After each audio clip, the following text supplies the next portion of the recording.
Can you hear me now? Hello? Can you hear me? Can you hear me?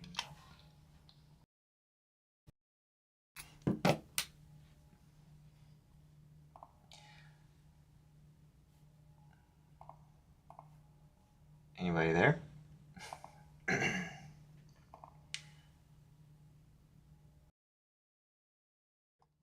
Cool.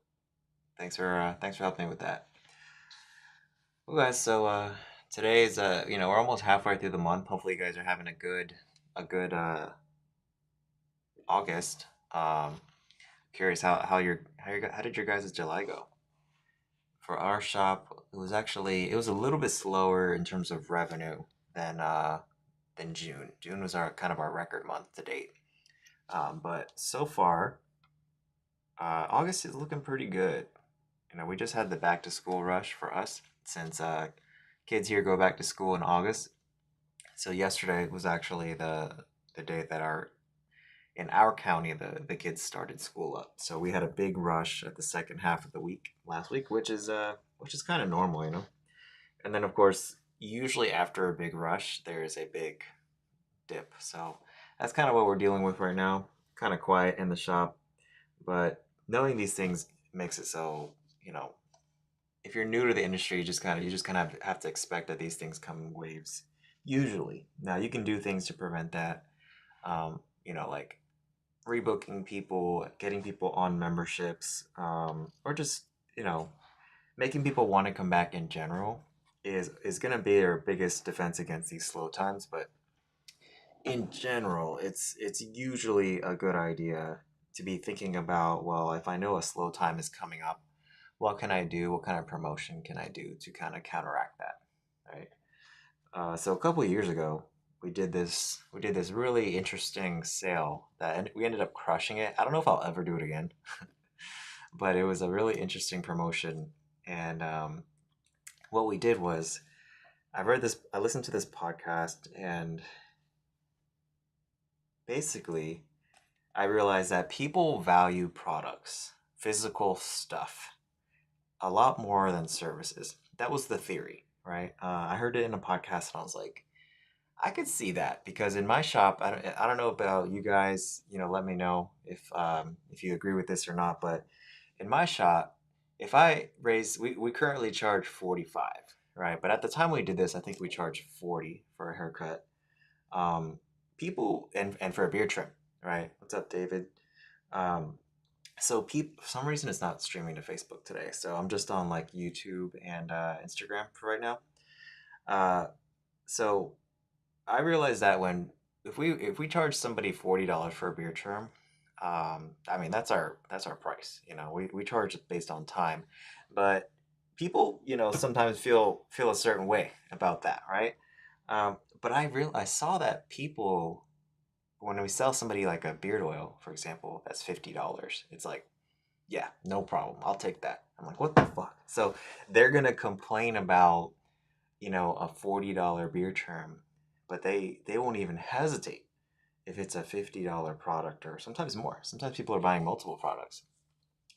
So I noticed that behavior, so it kind of lined up with what I heard in the podcast, and I was like, oh, maybe we should give this thing a try. So the idea was, what if we gave the haircut away for free, and but they had to buy a product, right? So it wasn't really free. So what we did was we said we looked at our average ticket. Our average ticket at the time was like, I think it was $40 or maybe a little higher than 40. Let's say 45. Um, and we said, okay, if you spend uh, 50, or I think it was $50 or maybe 60. If you spend $60 on product, then your haircut is free. And that's been still the most effective promo we've ever done, right? Um, and I've never seen product fly off the shelf as fast as that month. I mean, we were having to run to Cosmoprof to just keep the stuff on the shelf because people were like, "Wait, what? you I get my haircut for free if I buy a product?" And then we're like, "Yeah, but it's this month only." And So the reason we did that is because we knew that at the time it was June that we did this, and this was like 2 years ago. We knew June was going to be slow. So it's so we created this promotion and we used the human psychology that we've observed and what I listened to in this podcast, and it worked. Now I don't know if I'll ever do it again, just because like I'm not sure if it makes sense with our numbers to date. But I'm maybe willing to give it another try in the future. This is something that I work on stuff like this to share with my barbershop owner community. I just want to have a playlist that our playbook that anybody that's in the community can just run the play. Right, we already know it works. We've already tested it, and but that's one of the most successful promotions we've ever done, which is if you spend $60 on products, your haircut is free. And for us, it made sense, based on our numbers at the time. But I don't know if it makes sense to do it today. But we may give it another try in the future. We'll say that. But definitely, we sold a shit ton of products, like a lot, because people were either normally don't buy products or decided to buy a product just to get that deal, or they bought like two or three, because it actually ended up being a lot more than 60 that they were spending, because it was very rare that like the combination of products that they were buying added up to exactly $60. It was like 65, 60, whatever, so yeah, I mean it was great. And so this is the kind of the things I think that can come from just knowing your numbers and being able to look back and see, like, sometimes I call it like look back to look forward, right? So if you know that June and July are going to be slow every single year, well, you don't have to accept that. You can design a promotion ahead of time, because I'm telling you, next year it's going to be the same shit. June and July are going to be slow. You're going to get a massive rush in August, or whenever your kids go back to school in your area, and then it's going to die again, right? And then you're going to get another rush in November, in December, and then it's going to die in January, and then February. That's when you're going to start seeing people come back, so this cycle repeats pretty much every year without fail, right?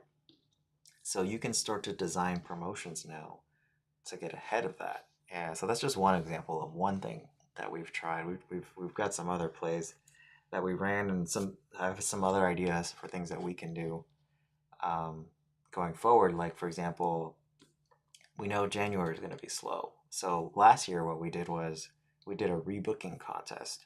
So in November and December, we did a rebooking contest to incentivize the barbers to get clients to rebook their appointment before they leave. So that way they can come, they're more likely to come back in January. So that did work, but I probably won't do another rebooking contest again, just because I realize you have to be careful of the behaviors that you incentivize with your barbers.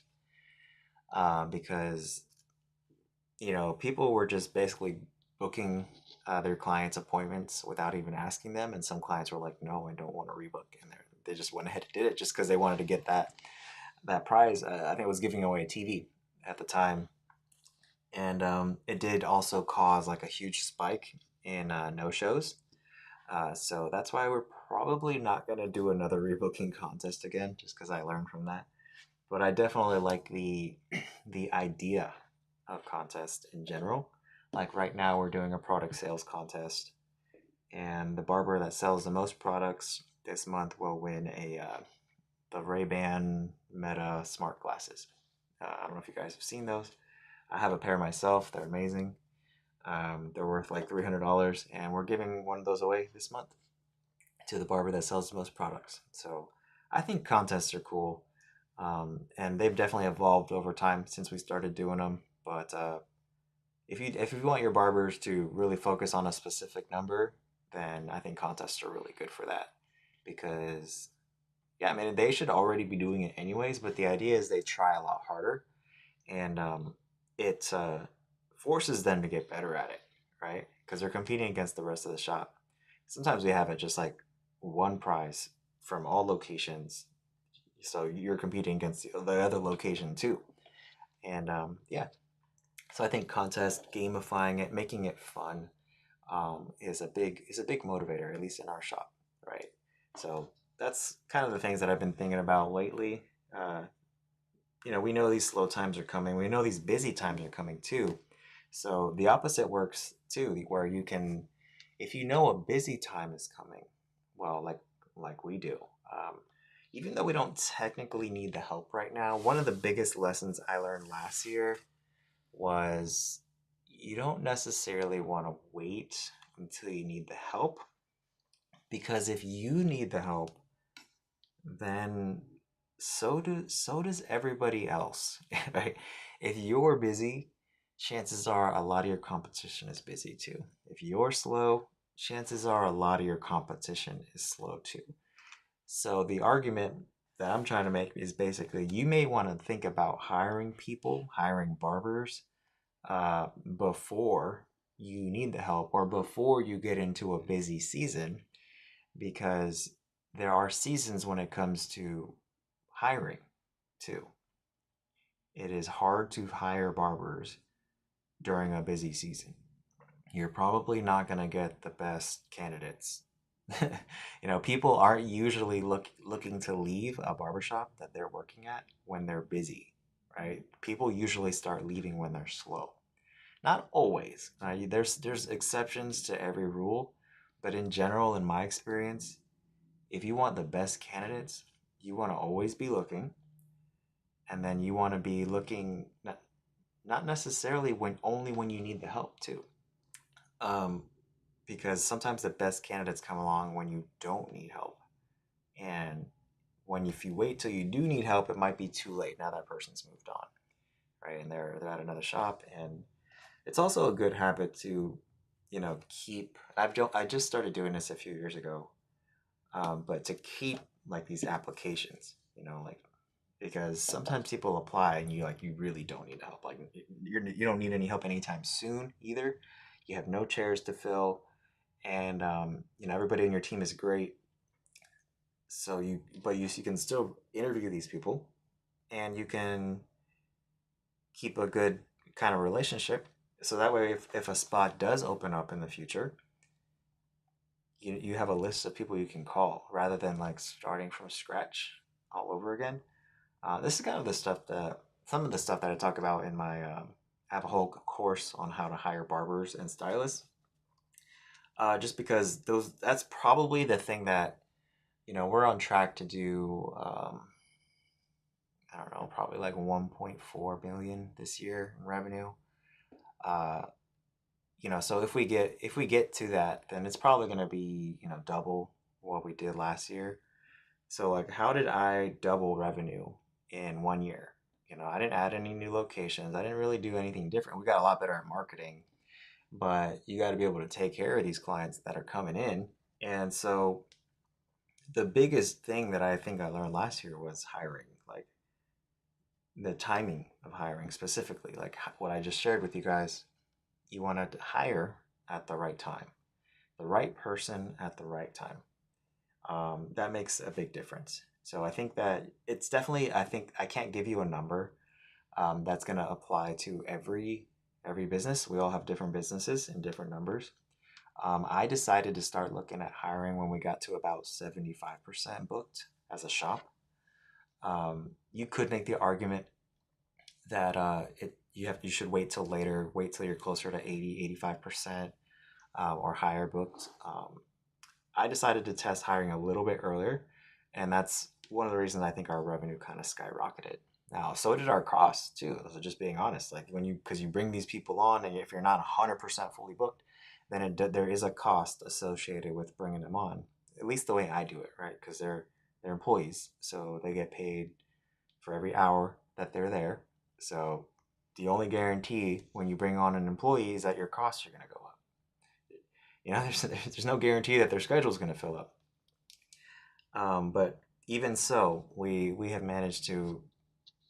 We're probably not going to do quite double, but we're going to be really close to doubling what we did last year. And I think the main way that we did that was simply by adding almost doubling the size of our team. Now the business had to be at a point too where that made sense too. I don't think you should just hire just for the sake of hiring. But if a good person comes along and maybe you're not 100% fully booked, it still might make sense. You really just have to do the math and think about if this makes sense for you at that time. So does that make sense to you guys? Hiring is, I don't think you can grow a barbershop without learning the skill of hiring. Like, I really think it's more important than even more, almost more important than marketing. I mean, they're really close. I mean, sometimes I think of this analogy with a barbershop, like kind of like a car. Like what's the most important part of a car? Is it the engine? Is it the brakes? Is it the tires? Transmission? I mean, they're all important, right? So it's same with the barbershop. Like marketing is not more important than retention. Um, Hiring is not more important than marketing. You just kind of need them. You need them all, right? And this is why I think a lot of people don't make it in the industry or just business in general because they have. There's one of the worst sayings that I think I've ever heard is "build it and they will come." I think that's a terrible, terrible saying, a terrible mindset because I learned basically since day one of starting the shop that that is not true. I think the more accurate saying is you have to build it and then convince them to come. That's how I think a barbershop grows. And that's marketing, right? And then once they get in the door, it's about retention. How do we get them to come back? That's almost like that's a sales skill. And then once you get really good at that, then you have to get really good at hiring. And once you get good at hiring, you have to get good at retaining the barbers, right? So this is kind of the things that I've been working on for the last, well, really 10 years, but I've really been dialed in on it the last year or two, is just how do we find good people and then how do we hang on? How do we hang on to them as long as possible? Because nobody's going to stay forever. But just like with clients, they're not going to stay forever. But like, how can we extend that for as long as possible, right? Because every person that we keep, every barber that we keep, every client we keep is one less person that we have to go out and find to take their place, right? So ideally, we keep every client we see and we keep every barber we hire, but that's not the reality. What you can do is try to influence how long they stay, right? And what they do when they're there. So yeah, that's some of kind of the bigger lessons I've learned this year. Or last year. This year, some of the lessons I've learned. I mean, what are some of the lessons you guys have learned this year? I'm just curious to hear from you guys because I'm just like rambling here. I'm trying to think, what did I learn this year? I can pull up this document where I track kind of like the changes that I've made in my business because that kind of reflects, some of the lessons I've learned. So I'll pull that up for you guys. I'm not going to show you, but I'll kind of read off some of the things that I've changed this year because the changes always align with some kind of lesson that I've learned. So let me pull that up off screen here. All right. So I'm starting here in August. I've done a lot of optimizing to our website. Completely redesigned it, and that's been going pretty well so far. Because we run a lot of ads, even though I lowered the budget.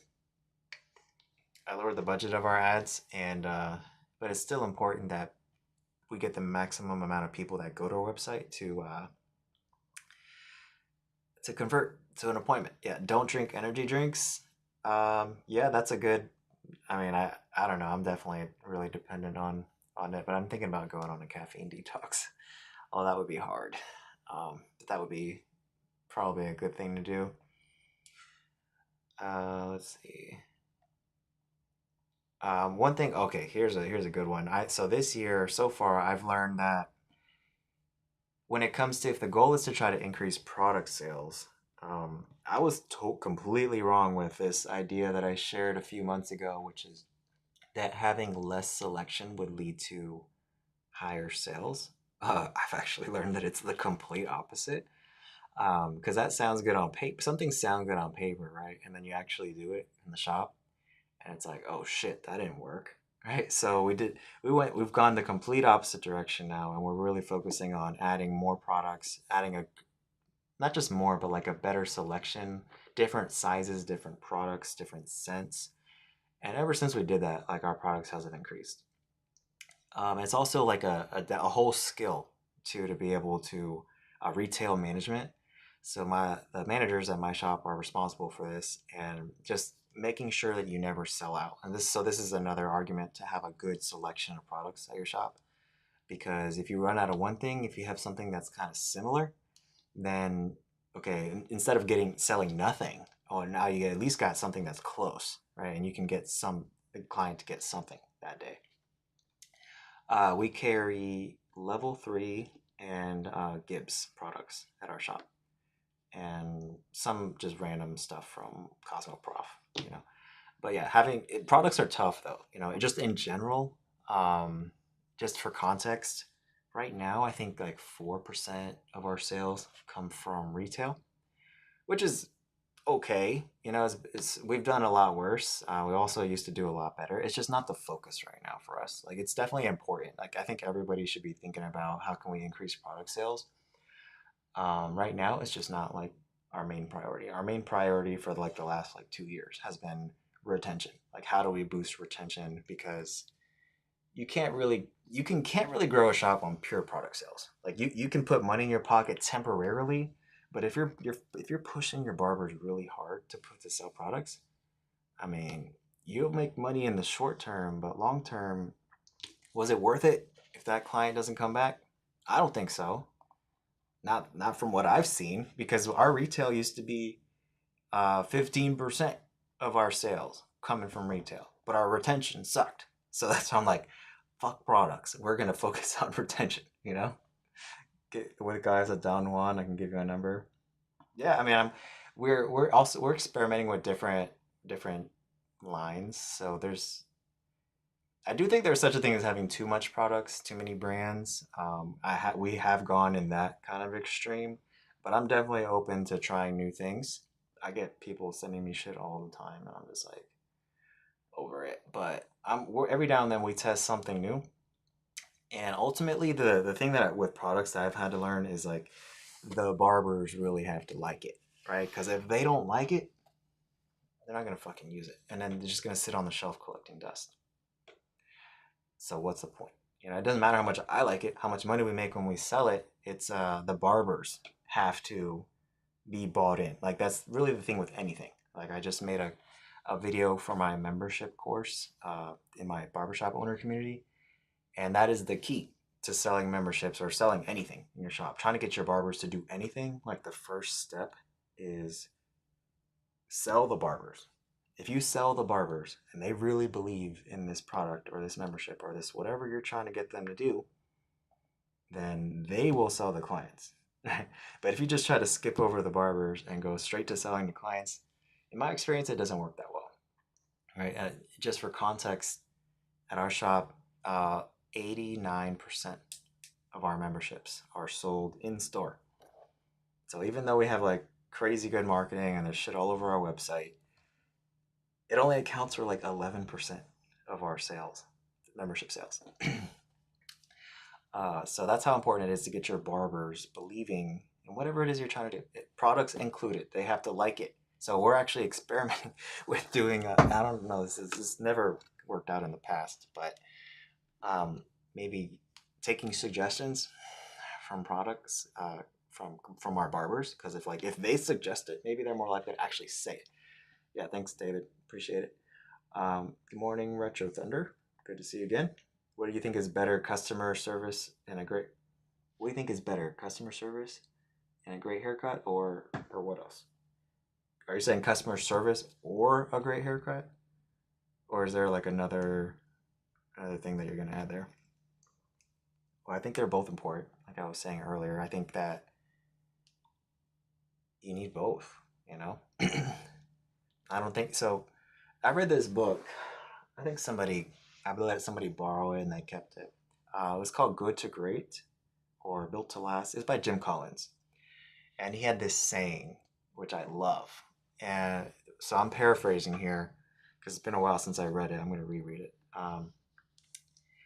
But in the best businesses, think in terms of and, not or.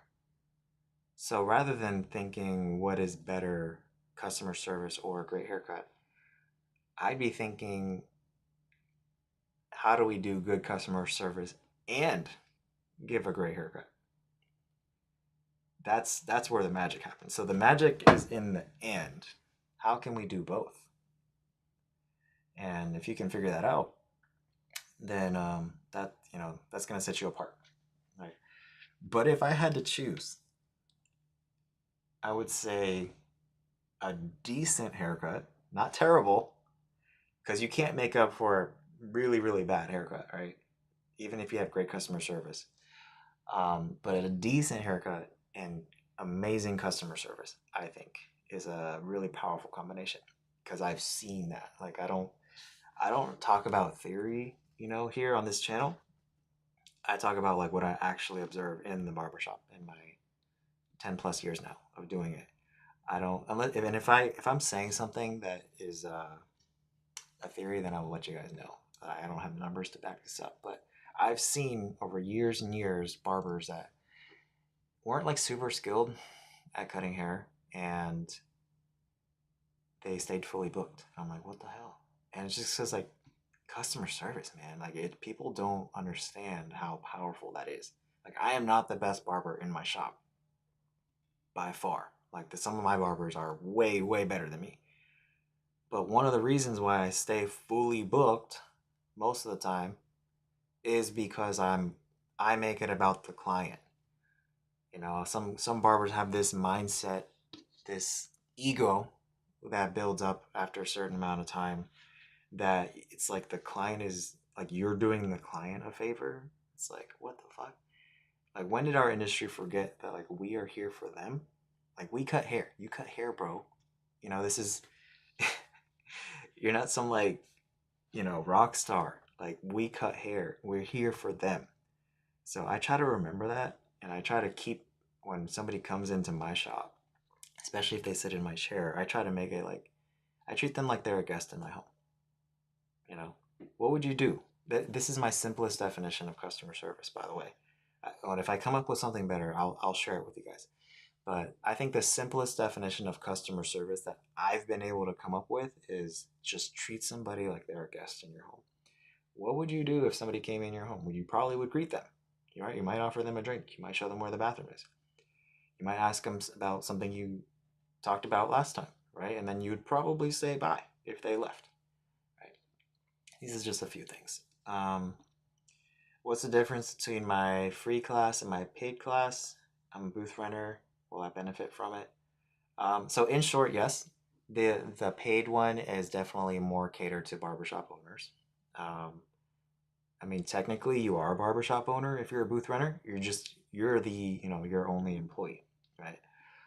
So I tend to work more with barbershop owners because that's what I do. I'm not a booth renter. Um, so I really enjoy working with other barbershop owners. The group used to be a little bit more catered to barbers, but I found that I really just enjoyed working more with barbershop owners, and that's why it's more catered to barbershop owners. In the future, it may be a little bit more catered to both, but I decided just to really specialize right now and focus on just barbershop owners because that's what I do. But basically, I'm just slowly adding more and more courses to over time, and then it'll get to a point in the future where I start working on more kind of barber specific stuff. So I have two communities. If you guys don't know what I'm talking about, I have a free one, and then I have a paid one. The free one anybody can join, and that one's definitely more catered to barbers. There's tutorials in there. But it's mainly just a community where for you guys to interact with each other. I post stuff in there, but that's mainly what it's for. It's just a free way for everybody, for all of us to connect. It's called Mastermind. It's 100% free to join. The link to join it is in my bio, wherever you're watching this. Anybody can join that, right? The paid one is definitely more catered to barbershop owners, but not everybody that's in there is a barbershop owner. Right. But I like to cater to barbershop owners just because I feel like that's who would benefit most from being in this community. But technically, anybody that's a barber will benefit from the courses that I have in there as well. And I can show you guys real quick and then I'll let you go. Like what's inside the paid community, just because I'm sure you're curious. So this is the free group. As you can see, it's called the Barber Mastermind Free because it's free. And then, like I just shared, a 2-hour recording of a class we did that, sometimes I post stuff in this community that doesn't get shared anywhere else. This is an example of that. So if you guys want to watch a 2-hour master class on how to do a skin fade and shear work by Patrick Loyal, one of the best educators I've ever met, that's one of the things that's in this free community. And then the paid community is called the Barber Shop Owner Mastermind. And these are some of the courses that are inside right now. How to cut hair faster. So that one's definitely more barber specific. But how to price your haircuts, one of the older courses that I made. We got a meta ads course. How to fill your chair with Instagram DM marketing. How to get clients for free from Google. How to hire barbers and stylists. So some of these things will help just your regular everyday barber. Some of these are going to be very, like how to hire barbers. That's going to be very specific to barbershop owners. I'm working on a membership course right now. We're getting through it. It's almost done. I would say we're like 75% of the way there. This one's probably also going to be very specific to barbershop owners. And just so you guys know, there's 2 ways you can join this community if you're thinking about it. You can join on the monthly plan, or you can join the annual. If you join on the monthly, then you have to unlock these courses by leveling up. So I don't think that's like super clear when you join school, but it's the same with the free group. If you join, well, there is no cost to join the free group, but to unlock these courses, you have to like interact with each other in the community, and then you earn points, and then you kind of level up. So it just kind of gamifies the most valuable part of being in the community, which is talking to each other, right? Some people join, don't talk to each other that's fine, but you're never really going to unlock anything. Now, if you don't want to play that game, then you can always just like join the annual plan for the paid group, and it unlocks everything. It just instantly unlocks everything. But otherwise, that's the other way that you can unlock this stuff. So hopefully that helped answers your question. I'm not trying to sell you on joining. It's just the way that the groups are kind of set up. And in the future, I thought about like combining them, and just maybe having like a separate area for barbershop owners. I might still do that because it does cost money to run these communities. But for right now, that's the way they're set up. So anybody can join it. Definitely going to be a little bit more catered to barbershop owners for sure. So yeah, I think that's it for the questions. You guys have any more questions before I let you go? I just got meetings stacked up today, so I got to make this one short. Otherwise, I'm not even gonna have time to like barely use the bathroom. It's kind of like the shop, if you got appointments back to back, like it's hard to even use the bathroom sometimes. All right, cool. Well, if you guys are interested in either one of those communities, there's a link to my bio wherever you're watching this. The price will go up in the future, by the way, for the paid group. But right now, I'm trying to keep it reasonable. My goal is like you can pay for the group for just one haircut a month. We'll pay for the community right now. And it's even bigger deal too if you do the annual.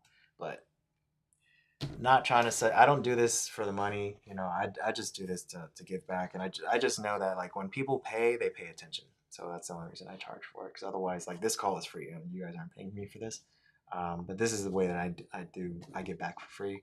But the paid stuff, it's just so that you guys take it seriously. Because I used to give it away for free, and I realized like nobody's even watching this stuff. So I put a lot of time and energy into it, and I just want to make sure that people actually use it and get value from it. So that's why I charge for it. But I don't do this for money. Otherwise, I'd be spending a lot more time on it and charging probably a lot more. I just do this because I know when I pay for something, I use it, right? Like I just hired a new coach who I'm really excited to work with, $4,000, right? So for context, my group is $49 a month right now. That will go up. It's even cheaper if you join the annual. But anyways, that's why I do that. I just want to give back, and I know that the best return on investment that I've ever gotten was when I paid for coaching, when I paid for courses, when I bought books. Best money I ever spent, and I highly, highly, even if you don't join my stuff, I highly recommend you guys look into getting mentors, coaches, because somebody out there has the solution to whatever you're dealing with right now. And you can either spend years trying to learn that lesson yourself, or you can just hire somebody to solve that problem for you. Um, so you will either spend time or money, but hopefully you'll learn either way. So with that, I'll kind of let you guys go. I'll see you probably next week, same time, 11 a.m. Eastern. Um, have a good one. Bye.